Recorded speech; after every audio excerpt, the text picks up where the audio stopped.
yanje. Imana ivugana nanje ko Imana igiye kunduza gusumba, ivugana nanje ibintu byinshi narabibonye n'ibindi ndabirindiriye.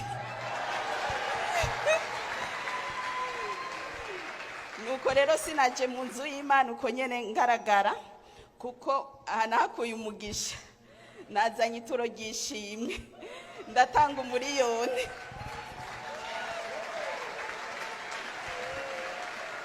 Bakabana bakora amafuti mugara babwiye jewe amafuti bakoze hirya yejo narabahebeye mugubu naraciye umurongo utukura shakubende je ni waruta Imana zoguheba shakubende kabisa ntidushobora kwemera yuko Burundi bushaka gukenda kubera imbura kimaze dufise ngaha imbura kimaze babonye Imana arabahaye baca bigira rero bihangange babikuye he hari ivyo bavutse bafise